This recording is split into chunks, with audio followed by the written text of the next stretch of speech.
Hi everyone, my name is Dazzling and I am your Princess Love Coach. In case you're wondering why I'm wearing a tiara, well, I think it's good for us ladies to get in touch with our inner princess once in a while.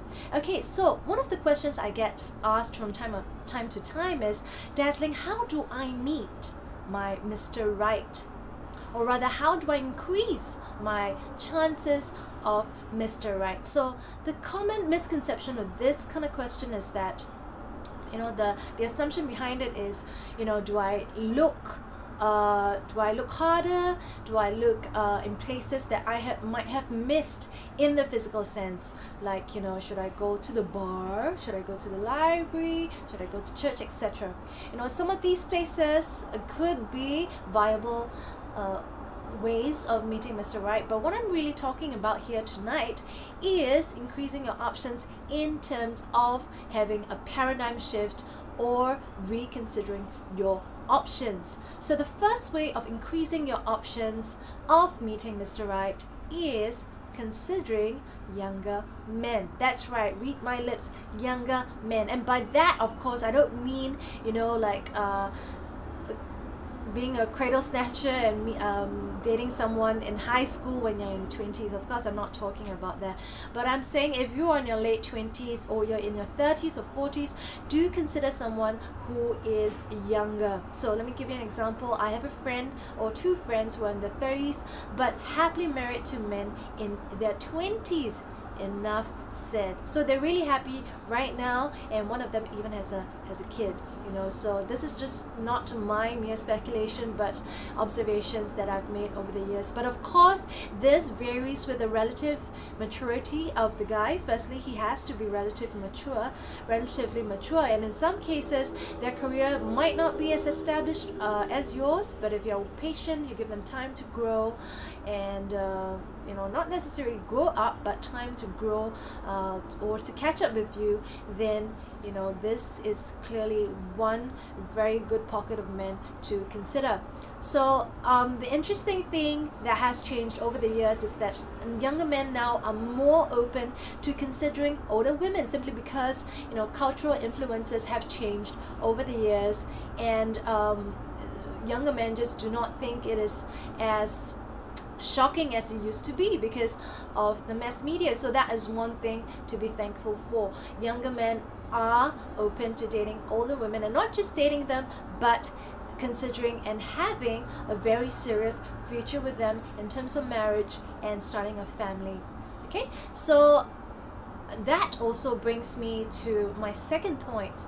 Okay, do consider another group of men who are available but not very obvious upon first glance at times. Okay, and also before I forget, younger men are a renewable option. You get older, but there are more and more younger men, you know what I mean? Of course, I'm not saying this to encourage people to date or focus solely on younger men. We're just talking about increasing our options right now, especially if the pool of eligibles have shrunk over the years, and they're either married or they've already had kids. So yeah, they're basically taken. So you need to widen that pool, as it were. That is, if you're open to younger men. If you're not, then do consider dating.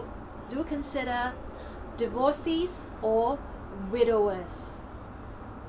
Yeah, widowers, right? Widows is like the women.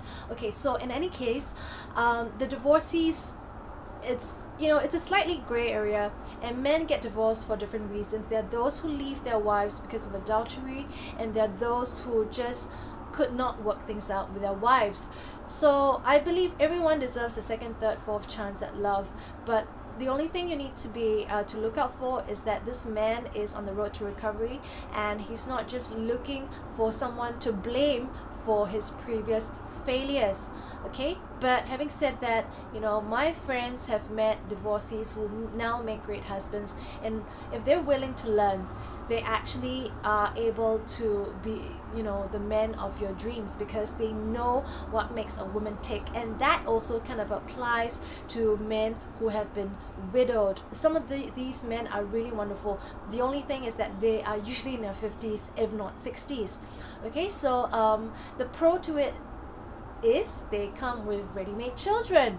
So if you don't want to have kids, this is one way of having your own children who might not call you mom, but you know, are open to having that relationship with you. Okay, so widowed men are great because they have done family life and they have been loyal and faithful to sit it through, especially men who have lost their wives to diseases. You know, they're grieving but sometimes very lonely, and they are usually very sincere in making it work should they meet someone again, and they're definitely on the lookout for someone. Okay, so that's your second group of men. Well, thirdly, I'm going to recommend men from overseas. Okay, and how do you meet them? That would be my fourth point. But how do you why do we consider men from overseas? When I say men from overseas, I'm not talking about guys who come to Singapore to work with an agenda. So they could be here just to like you know, have a fun time because they've heard so much about Asia, blah blah blah. So I was in a cab before one time, and this uncle was giving me love advice, and he was saying, hey, you know, don't go for angmos, okay, because a lot of times then he said, oh, there was one time he was in the cab and he was driving, and this girl, she was crying her eyeballs out, okay, and then the guy was next to her, the angmo boyfriend, he was trying to console her, and he told her this, oh baby, I really love you, but I need to go back to my hometown to marry my girlfriend. So at that, you know, the girl just started wailing louder because obviously she's getting this news flash the same time uncle was getting it. You know, she didn't know that he had a girlfriend back home, and all this while she's been living with him, she's been cooking for him, she's been washing his underwear, blah blah blah. Okay, you get the picture. I'm not saying all expats in Singapore are like this. I'm just giving you the heads up. Okay, if you want to consider angmos, you know, in some cases who are could be overrated by virtue of their skin color. You know, let's face it, there are some girls who go for whites because they like white men based on, you know, their stature and their nationality, and basically nothing very much related to their personality or their character. Okay, there is that group of women. I'm not saying you are, but you know, if you have a propensity to consider Caucasian men, there is that element to factor in as well. Are they stayers or they're just looking for a good time? So you have to be very clear on that, okay, because it's a risk that you're taking. So that kind of brings me to my fourth point. Well, so my third point was actually not to place too high hopes or a premium on local expat men, okay, local expat men like the angmos, etc. Okay, so for the reason that you could consider the fourth group, which are overseas foreign men. Okay, what am I referring to actually? I'm referring to men that you could meet through internet dating. Okay, I know what you're saying. What? Dazzling, you're telling me not to consider the expat men in Singapore, you know, the angmos here, but you're telling me to consider the angmos overseas. Like, hey, isn't there an added level of difficulty in addition to the geography and the, you know, being so far apart? Well, the reason why I say that is because, you know, I have a friend who met someone from the States, and her success story was really an eye-opener. So, and I've been increasingly hearing more about local Singapore women finding overseas partners. Okay, not local expats but overseas partners. And the reason for that, I suspect, is because, you know, Singapore women, to put the truth plain and simple, are a great catch.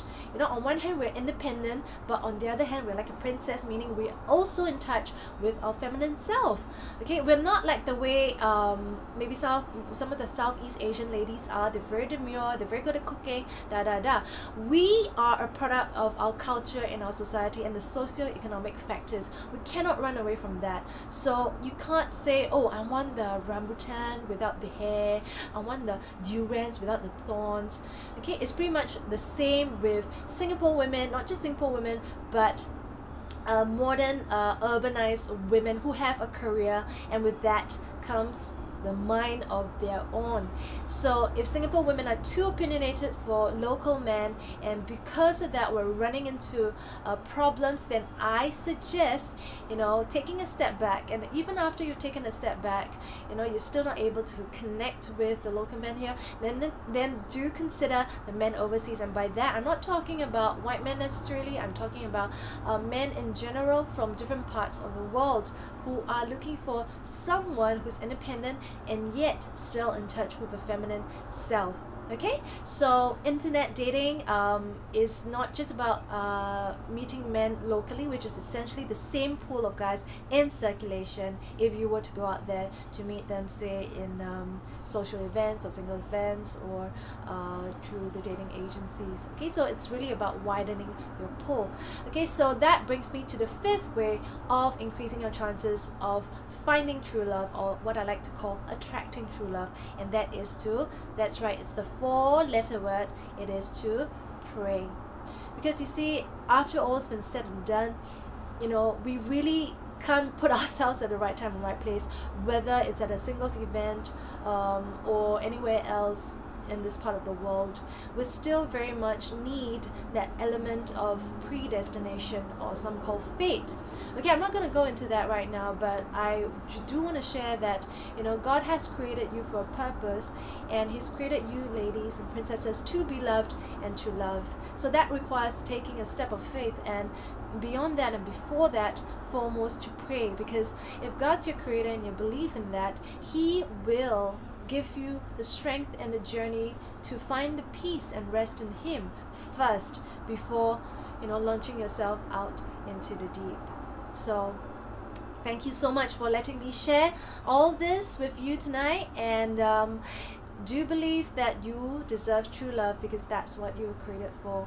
And I'll speak to you soon again. If you like these videos, do subscribe to my channel, which is youtube.com/thatdazzlingdiva, or you can schedule an appointment with me, no obligation, for a half-hour chat using the time trade link that will be included or updated at a later stage. Or you could add me on Facebook, or just drop me a line and we'll chat from there. Okay, so I wish you all the best, ladies and gentlemen, and may you find or meet the one that you were truly made for. Good night and God bless. Bye.